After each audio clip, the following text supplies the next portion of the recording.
bienvenue sur l'index des pierres. Aujourd'hui, je vous parle de l'albite. C'est une pierre qui peut être de couleur bleutée ou verdâtre, mais plus souvent blanche, ce qui lui a valu son nom, albite, tiré directement du latin albus, qui signifie blanc. L'albite appartient au système triclinique et à la sous-famille des feldspaths, les tectosilicates. Sa dureté sur l'échelle de Mohs est de 6 à 6,5 et sa formule chimique est NaAlSi3O8.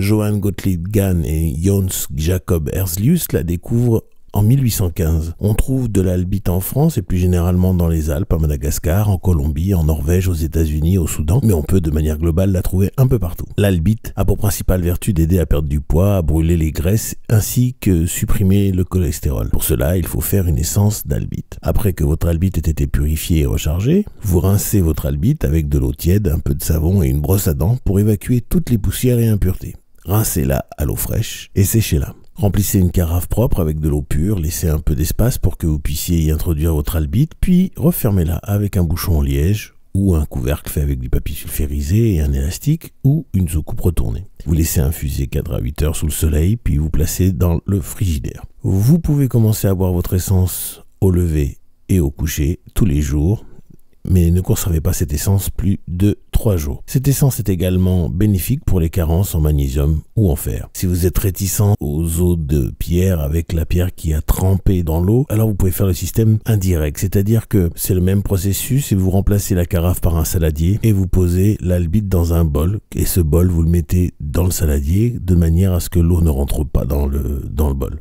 De cette manière, l'eau se chargera de l'énergie de l'albite sans contact direct. Dormir avec une albite peut résoudre ou aider, dans le cas où vos lèvres tressautent, ce que l'on appelle une impatience labiale, ou encore aider des personnes âgées ou des personnes qui ont du mal à marcher, et enfin, en cas d'inconfort oculaire. L'albite déposée sur le chakra du dantien améliore la circulation sanguine du foie. De même que sur le chakra solaire, elle agit sur la vésicule biliaire et les reins. De manière générale, sur le plan énergétique, l'albite aide à la circulation du ki dans tous les chakras.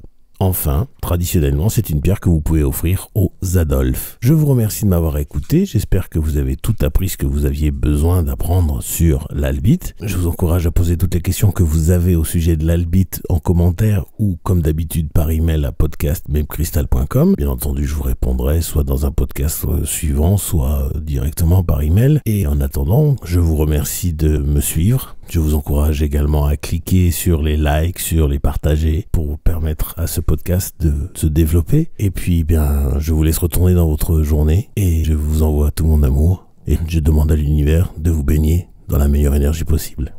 Au revoir.